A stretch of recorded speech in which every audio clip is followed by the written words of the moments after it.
Okay, I need you to look at this real quick. This right here is a 2026 Police Pursuit Durango.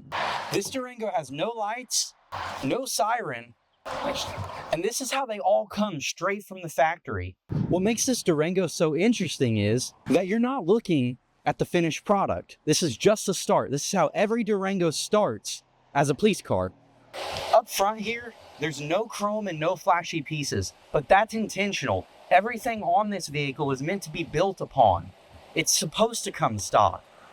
Under the hood of this Police Pursuit Durango, we have a 5.7 liter V8 Hemi that produces an impressive 360 horsepower. On top of that, it's got about 390 pounds of torque. It also has upgraded cooling so it can idle for hours and not overheat. That's just something that a regular Dodge Durango is not built for. That's what makes these police vehicles so special. As you come down to the side here, you'll notice upgraded suspension. That's built for more aggressive turns, faster driving. It is built for pursuit capabilities. We also have steel wheels, not aluminum, not alloy, not aluminum brushed, steel wheels. One of the last things we have on the exterior here is the spotlight. Believe it or not, this does come from the factory.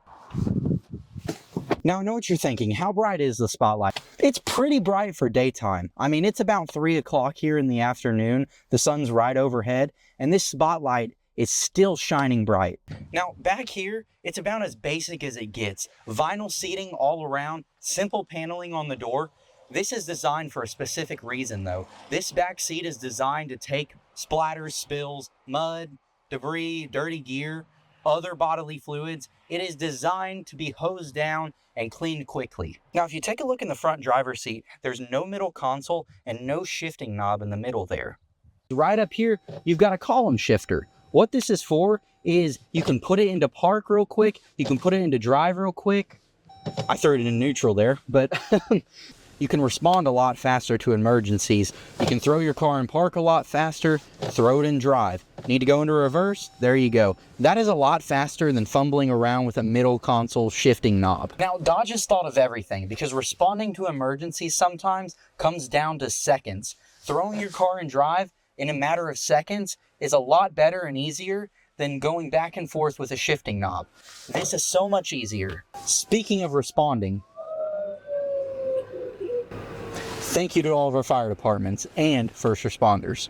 Right here is where the center console usually goes, but right now, it's just open. Now you may be thinking it's missing parts. It's not missing parts, it's just waiting to be upfitted to a department's specification. The radios, the sirens, the computers, the lighting controls, this is where everything is going to go. This is going to be the command center of the vehicle. Now, if you look throughout the car, you'll notice vinyl flooring instead of carpet. That's also because you can hose down vinyl a lot easier than you can carpet. Now, in the back here, there is a ton of storage. This right here is where we turn a vehicle into a K9 unit, a command unit, whatever you need to happen to the back here, we can upfit it. It can be done. We can do it. These Durangos are made to work hard every single day. So whether you get a V8 or a V6, it's going to perform amazingly well for your department. And in my opinion, that's what makes these vehicles so cool, is you're not looking at a police car. You're looking at step one in the process to turning this into a police car. Next week, we're going to look at a fully upfitted Police Pursuit Durango.